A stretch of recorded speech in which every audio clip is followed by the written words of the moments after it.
Өнөөдөр та бүхэндээ Гренландын цас мөсөнд амиа алдсан Милиус Эриксений экспедицийн тухай өгүүлье. Людвиг Милиус Эриксен 1872 оны 1 сарын 15-нд Данийн Виберг хотноо мэндэлжээ. Багада шүлэг бичих дуртай байсан Эриксен Копенгагены их сургуульд суралцж байхдаа улс төр сэтгүүлд багсаг юм бичиж хэд хэдэн өгүүлэлт шүлгээ нийтлүүлсэн байна. 1898 онд нэг жүжигэн хэвлэгдэж ардын театрын тайзнаа тавигдан залуу зохиолч гэр бүлтэй болоод Дани орны байгалийн сайхныг дүрсэлсэн бүтээлүүдэд нийтлүүлсээр байлаа. Ингээд Ютландын арцад хүндийн загасчид малчдын ахуйг сурвалжилж явахдаа Кнуд Расмуссентэй танилцсанаар тавилан заяа нь оронгороо эргэжээ. Тэр бол 1900 он өөртөө адилхан сэтгүүлчээр давхар ажиллаж байсан Кнуд Расмуссен Эриксентэй хамт аялж явахдаа Гренландын тухай ярьжээ. Хуврагын гэр бүлд төрсэн Расмуссен Гренландад эскимос хүүхдүүдтэй хамт өсч эскимосоор ярьдаг байлаа. Тэр үед Гренландын Якобсхванд Дани 3 айл сууж байсны нэг нь тэднийх байжээ. Расмуссен багаасаа нохой чарга завь залуурдаж сурснаас гадна онцтой буудаж сураад тосгоны Инуит анчны хүү Йонвунд Бронлундтай нөхрөлжээ. Тэднийх 1891 онд Дани орондоо буцаж ирснээр 12 настай Расмуссен бага сургуульд орж 20-тойдоо төгссөн ч их сургуульд элсхийг хүссэнгүй. Гренланд орноо тэмүүлэн эскимосуудыг судлах мөрөөдөлтэй байлаа. Туйлын энэ хүслээ тэрээр Эриксенд халдаасан гэхэд хэтрүүлсэн хэрэг болохгүй. Тэр үеийн залуус умард туйлын үл мэдэгдэх арал орноор аялж болон тохойг нь өөрийнхөө нэрээр нэрлэх гэгэлгэн мөрөөдөлтэй Европ хүний хөл хүрээгүй газар гიშгэж уугуул нутгийнхны ахуй амьдралыг судлан туйлын хахирган энэ орчинд эр чадлаа шалгаж их орондоо ирээд ардын баатар болох чандын хүсэлтэй байлаа. Ерөөсөө тэр цагт умард туйлтай холбоотой бүхэн олны чихийг сорт ойлгон газрын зураг дээрх цагаан толбыг нөхөж шин арал орныг нээж хааны гэр бүлийнхэнтэй харилцаж олонд хүндлэгдсэн Нансан, Амундсан, Пири тэргүүтэй судлаачид сонин хэвлэлийн тэргүүн нүүрэнд заларч байлаа. Ийхүү Милиус Эриксен, Кнуд Расмуссен хоёр Гренландад экспедиц зохион байгуулж хэний ч судлаагүй эскимос омгийнхныг судлахаар шийджээ. Расмуссен багада алс сэртэй умард нутагт суудаг эскимос омгийнхны тухай бишгүй сонсож байлаа. Тэр омгийнхан халим агнадаг хідэн загасчтаас өөр Европ хүн хараагүй болохоор ахуй соёл зан заншлыг нь хинч мэдэхгүй. Тиймдээч туйл судлаачид тун их сонирхож байлаа. Гэтэл экспедицийн зөвшөөрөл авна гэдэг амаргүй ажил юмсанж хаалттай байсан Гренландад очихын тулд Данийн засгийн газраас зөвшөөрөл авах ёстой. Эзэн хааны худалдааны пүүсээс өөр пүүсийнхэн эскимосуудтай худалдаа хийх хориотойч залуус хөөцөлдсөөр байгаад зөвшөөрөл авч экспедицийн ахлагчаар Эриксенийг, орлогчоор нь харин Расмуссенийг томилжээ. Мөн Расмуссений найз эскимос угсаатай Йорген Бронлундыг орчуулагчаар 1898 онд Дискийн булангаар зорчиж Данийн цагуурын хүрээлэнгээс 1899, 1900 онд Исландд зохион байгуулсан туйлын туяа судлах экспедицэд оролцсон зураач Гүн Харальд Молткийг зураглаачаар авлаа. Ингээд 1902 оны 7 сард экспедицийн багийнхан Копенгаген хотоос Готхоп хотод хүрч Йорген Бронлундтай нийлээд Расмуссений төрсөн Якобсхванд үйлчхөөр мордлоо. Якобсхваны данчууд тэр дөрвийг майорны нуруугаар давж чадахгүй буцсан нь дээр гэж байлаа.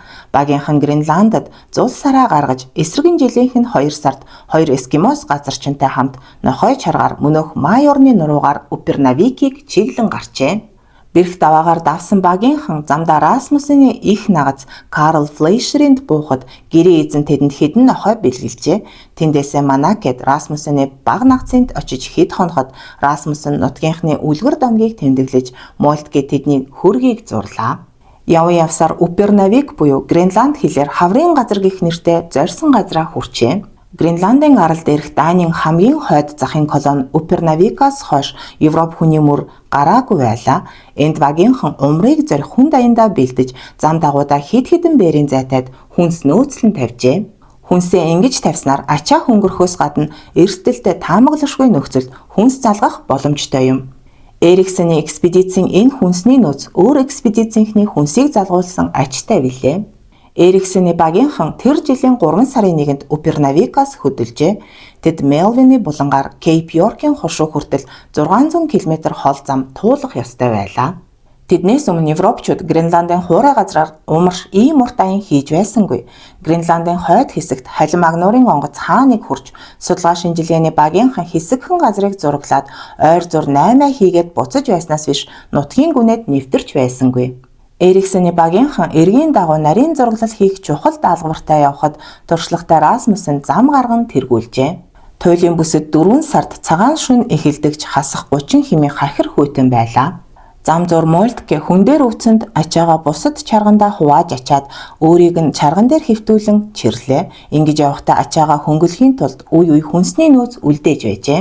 Ийхүү зүтгэсээр Кейп Йоркт хүрвэл нутгийнхан жижигхэн сурингой орхиод хойш нүүсэн байжээ.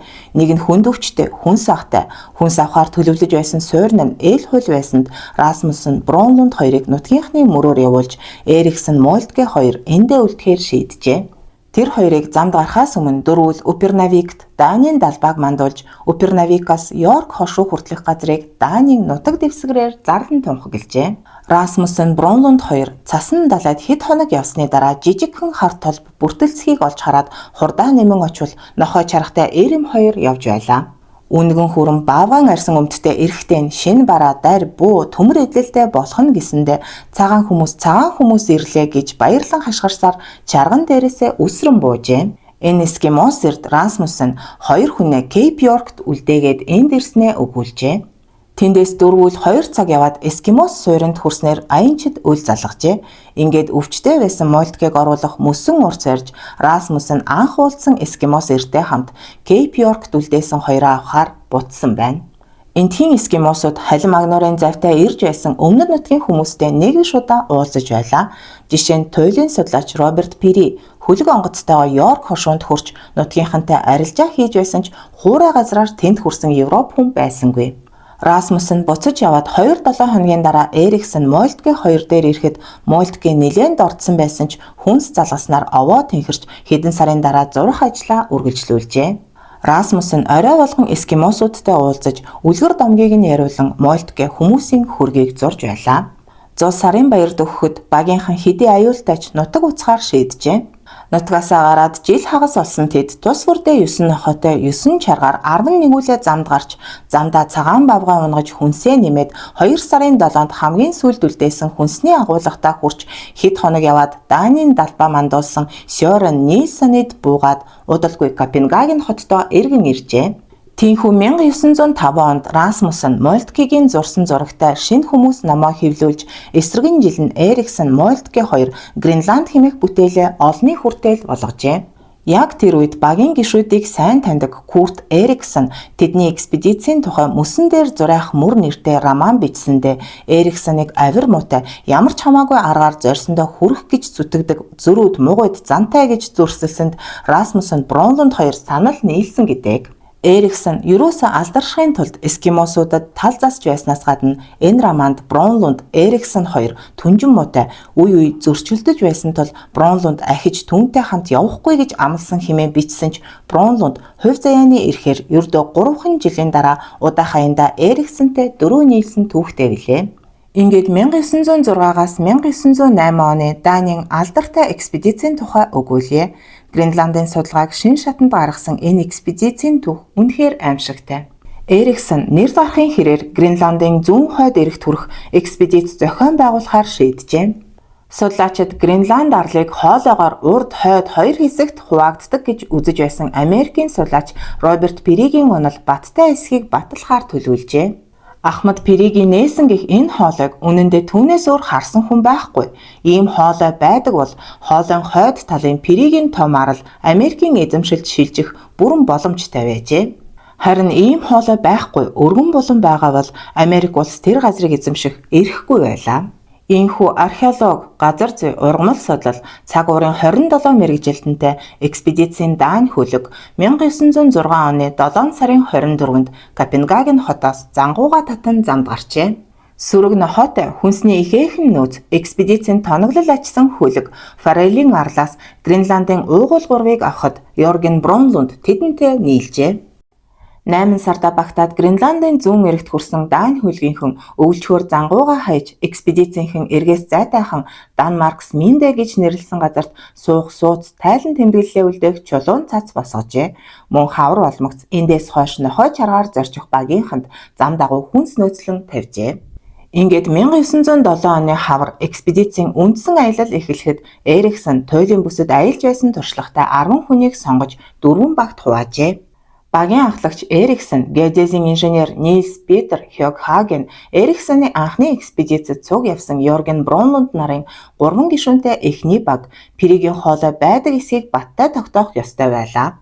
Харин зураг зүйч Йохан Петер Кох, зураач Оге Бретельсон, Гренландын уугуул Тобиас Габриэлсон нарын 2 дахь баг Пиригийн цац хүртэлх зүүн эргийг зураглах ёстой байлаа. Үлдсэн 2 баг нь эхний 2 багт туслах үүрэгтэйгээр араас нь явж, зам дагуу хүнс тавьж, цаг уран ажиглалт хийгээд суурьндаа эргэж ирэх үүрэгтэй байжээ. 4 багийнхаа 1907 оны 3 сарын 28-нд 80 нохойтой 10 чаргаар хөдөлж, үндсэн 2 багийнх нь зундаа багтаад Гренландын хойд эрэгт хүрч зураглаад буцаж ирэхээр төлөвлөжээ. Замд гарахаасаа өмнөхөн бардам зантай Эриксон бид энэ зундаа Гренландын хойд эрэгт хүрээд бүрэн бүрэлд хүнээрээ буцаж ирнэ гэж итгэл дүүрэн өгүүлсэн ч энэ аян тун бэрх замгүй зайлхаа ихтэй мөсөн цөлөөр зорчихын тулд ихээхэн тойроо замаар явах ёстой байлаа. 4 сарын дундуур багийнхан тэнгисийн эрэгтэй нээлж тогтсон өндөр мөсөн ууланд тулжээ. Оргилд нь сүрэг цахлаа эргэлдэх энэ уулыг тэд Малимук Фьолден буюу Инуит хэлээр бяцхан саарал шувуун уул гэж нэрлэжээ. Өндөр уулаар давхад амаргүй мөсөн ангарахад унсан Эриксоныг Бронлунд татаж гаргасан удаатай. Гэвч 2 чарга нь эвдэрч 2 винтов буунд голоороо хугарчээ. Тэдэнд туслах үүрэгтэй 3 дугаар багийн 2 гишүүн 4 сарын 22-нд суурин руугаа эргэж үлдсэн 3 багийн 8 хүн аянаа үргэлжлүүлжээ. Тэгтэл багийнхан өндөр мөсөн уулыг тэнгисийн талаар нь тойрч гарахаар явж байгаад усан дунаж чарга засгаас нааш цааш явах боломжгүй болжээ. Хэдэн сарын дараа буцахад энэ мөс хайлж өндөр уулыг давах аргагүй болох шинжтэй байлаа. Эндээс 3 дахь баг сууриндаа буцлаа. Тэнгисийн эрэг тэдний бодсноос баруун биш харин зүүн тийш тохиорч байсан тул туулах зам нь 250 км-ээр уртасжээ. Гэтэл хүнс хүрэх билүү? Судлаачид зүтгэсээр өндөр мөсөн уулыг эргийн нэмгэн мөсөн дээгүүр тойрч гарлаа. Зам уртассан болохоор аян сунжирч намар мөс бэхжсэн хойно буцах нь бараг тодорхой байсан ч багийнхан хүнсний нөөцөө сайн тооцсонгүй. 2 багийнхан 5 сарын 1-нд Гренландын зүүн цэгт хүрч зам салахдаа хүнсээ тэнцүүхэн хувааж аваад Эриксоны баг цааш баруун тийш Индепенденс фьорд руу, Кохын баг тэнгисийн мөсөн дээгүүр Пиригийн газрыг чиглэн хөдөллөө. Кохын баг өл мөлхөн явсаар 7 хоногийн дараа Пиригийн газрын зүүн цэгт хүрэхэд нохт нь өлсөндөө зэрлэгшиж нэг нэгнээ барих нь холгүй болжээ. Азар туйлын бүсийн 15 үхэр унгаж хүн нохоогүй үл залган хүнс нөхжээ. Эндээс тэд 7 жилийн өмнө Роберт Пиригийн босгосон чулуун цацад 5 сарын 12-ны орой хүрч багийн ахлагч Кох Пиригийн үлдээс нь тайлан тэмдэглэлийг аваад оронд нь өөрийнхөө тэмдэглэлийг хийжээ. Туйлын судлаачид дараа нэрх судлаачдад зориулан ийм чулуун цац босгож экспедицийнхээ тайлан тэмдэглэлийг үлдээдэг уламжлалтай билээ. Багийнхан үргэлжсэн ч хожимын судлаачид чухамдаа ийм чулуун цацанд үлдээсэн тайлан тэмдэглэлээс багийнхны хувь заяа судалгааны үр дүн олж мэдэх боломжтой юм. Кох чулуун цац дээрээ Данийн тугийг хатгаад аяллаа эцсийн цэг Брижмен хушуу хүртэл хойд зүгт 75 км зорчиж Анайл чулуун цац босгон тугаа мандуулад энэ газрыг Дани улсын эзэмшлээр зарлаж Индепенденс булангаас урагш нутгийг 8 дугаар Фредерик хааны газар гэж нэрийдэн буцах замдаа оржээ. Ийхүү Кохын багийнхан зорьсон газраа хүрч экспедицийн даалгаврыг амжилттай биелүүлв. Энэ ташрамд тугаа мандуулж хүрсэн газраа хаад хаттын нэрээр нэрлэж байгаа нь цаана улс төрийн нарийн учиртай. Анх энд хүрч чулуун цац босгосон судлаач Роберт Пири бол Америкийн харьяат. Харин даанчууд түүнээс цааш зорчсон гэдгээ батлахын тулд багахан газрыг нэмж туулаад шин цац босгож тугаа хатхан хааныхаа нэрээр нэрлэснээр тухайн газрыг нэг ёсондоо өөртөө авч байна гэсэн утгатай юм. Ингээд Кохын баг 5 сарын 29-нд баруун хойд зүгийг зорж явсан Эриксоны багтай тааралджээ. Кохч хаан хүрч газрын 6 бүрэн гаргаснаа багтай гэгчин яриад Эриксонээс яагаад хойшоо явж байгааг нь гайхан асуувал Эриксоны баг үүнээс өмнө өнөөл Пиригийн нээсэн Индепенденс буланд хүрчээ гэж санаад 200 км-т сунаж тогтсон өргөн булангаар явж эцэст нь мухардаад өнөө булан нь өөр шинэ булан болохыг тогтоосноор Данийн булан гэж нэрлэчихэд гундуухан буцаж явлаа. Экспедицийн багийн ахлагч Эриксоны хувьд төдийлөн үр дүнд хүрээгүүдээ гутарсан байдалтай. Тэгээд ч 100 цаг ойртож тэнгисийн мөс хайлаад эхэлжээ. Кох суурингаас 700 км-т замд хөндөсөх өндөр мөсөн уулыг тойрч гарахын тулд цаг алдалгүй буцах хэрэгтэй гэсэнд Эриксон дуртай дургүй зөвшөөрч маргааш нь цугтаа буцахаар ярилцжээ. Кохын баг үл мүлгэн явсан Эриксоны гуравтай хүнсээ хуваалцсанаар Эриксоны эгдүүг улам бүр хүргэсэн гэдэг. Тиймдээч маргааш өглөө нь Эриксон ерөөсө Перигийн хоолойд нэг хүрчгээд ирээ. Та нар төрүүлээд явж бай гэжээ. Үнэн дээр Эриксон эх орондоо гар хоосон очихыг хүсээгүй үзээ. Кох дэндүү эрсдэлтэй шүү дээ. Хамт буцъя гэж ятгсан ч болсонгүй. Замд үлдээсэн хүнсний нөөцөөс авахгүй. Та нар хэрэглээрэй гэснээр буцах замдаа мордож өндөр мөсөн уулын хормой билийн нэмгэн мөсөн дээгүүр явсаар суурьндаа хүрчээ. Хормойн мөс хайлсан тохиолдолд өндөр уулыг чаргаар давах ямар ч боломжгүй учраас хойд ингэрт нь өвлжхөөс өөр аргагүй. Тэгээд ч өвлийн уртад өлбөрч үхэх аюултай байлаа. Кохын баг 88 өдөр аялаад 1907 оны 6 сарын 23-нд нэмгэн мөсөөр гарч хөлөг онгоцтой хүрчээ. Өдөр хоног өнгөрсөөр Эриксоны баг харин сураггүй. Уулын хормой нэмгэн мөс хайлсан болохоор хойд нутагт тусгаас өөр аргагүй болжээ. 3 сарын дараа л тэдэнд хүрэх боломжтой байлаа. Намрын сар гарсан ч Эриксоны гурав эргэж ирсэнгүй. 9 сарын 22-нд мөс игчгэд Гренландын хойд нутгийг сайн мэддэг хайгуулын багийнхан Эриксоны гуравт туслахаар морджээ. Гэтэл зам зуур үлдээсэн хүнсэнд хിവэрэ байлаа. Ноход урт аянд цуцсан тул хайгуулынхан арга буюу эргэжээ. Тэгэхэд замд өгсөн нохтыг бусд нь тасчин идэж байлаа. Хайгуулынхан 10 сарын сүүлээр эргэж ирснээр экспедицийн багийнхан ямар тач Эриксоны гурвыг эргэж иртэл эндээ өвлжхөөр шийджээ. Өвөл болмогц ахаад хайгуулд гарахаар төлөвлөсөн ч Эриксоны гурав амьд гэдэгт итгэх хүн даанч байсангүй. Гэхдээ багийнхны цогцос тэмдэглэлийг олж авах нь маш чухал байлаа. Йохан Кох, Тобиас Габриэлсэн хоёр баруун эргийн Йорк хошуу хүртэл явах учраас хөлөг онгоц 7 сарын 1 хүртэл тэднийг хүлээгээд ирэхгүй бол Даан руугаа буцаарай гэж захиад явжээ. Кох, Габриэлсэн хоёр Ламберт Лэндэд үлдээсэн хүнсний агуулгахдаа 1908 оны 3 сарын 10-нд хүрэхэд тэндээс 2 хайрцаг хүнс торхтой керосин авсан байснаас гадна овоолсон тамтархай хувцас олджээ. Эргэн тойрноо нарийн нэгжвэл цасанд дарагдсан хадан агуйн амсар тодорч харагдлаа. Тэр агуйд Йорген Бронлундын цогцос байжээ. Дэрэгдэн цэнэгтэй буу, халаагур, 2 хайрцагтай хүнс, 1 хайрцагт нь Хёг Хагены зурсан газрын зураг Бронлундын тэмдэглэл байлаа. Гренланд хэл дээр бичсэн тэмдэглэлийн ганцхан нүрэнд Даан хэлээр би 11 сард мөсөн дээгүүр харж яваад 79-р буланд өөхөж байна. Энд ирэхэд дээрээс сар бүүдэн гэрлээ асгаж байлаа. Хөлөөсөн болохоор цааш явж чадсангүй. Нөгөө хоёрын цогцос булангийн гүнд Брэгийн урд талд би. Хаген 11 сарын 15-нд Эриксон түүнээс 10-аад хоногийн дараа амь тавив. Йорген Бронлунд гэж бичсэн байлаа. Кох багийн 2 гишүүний цогцыг хайгаад олсонгүй. Зузаан цастай хязгааргүй цагаан цул Эриксон Хаген хоёрыг гүндээ нуусан бизээ. Хайгуулчид Бронлундын цогцыг модон хавтангаар дарж агуйн амсрыг цасаар булаад салах ёс гүйцэтгэн суурьндаа буцлаа. Тэгэхээр Эриксоны гуравт юу тохиолдов? Бодоод үзье. Кохын багаас зам салсан Эриксоны гурав Индепенденс булангийн гүнээ орших Капын мөсөн уул руу баруун нэг зорин гарчээ. Капт хурч Даан орныхоо далбааг мандуулаад чулуун цац босгоход дулаахан цас ихтэй зуны сар гарч буцах замгүй болсон байна. Хүнсэн дуусч өлсөн нохт нь чийгтэй хөрсөн дээгүр хүнд чаргаач хэрж дийлхээ байсан тул гурвуулаа Даанийн буланд зусгаар шийджээ. Энд туйлын бүсийн үхэр эдээшдэг болохоор ан хийж хүнс залгана гэж бодсон ч бүтсэнгүй бололтой. Тэгж 9 сарын 12-нд хүйт ороход өл мөлхөн гурав буудлаасаа хөдөлжээ.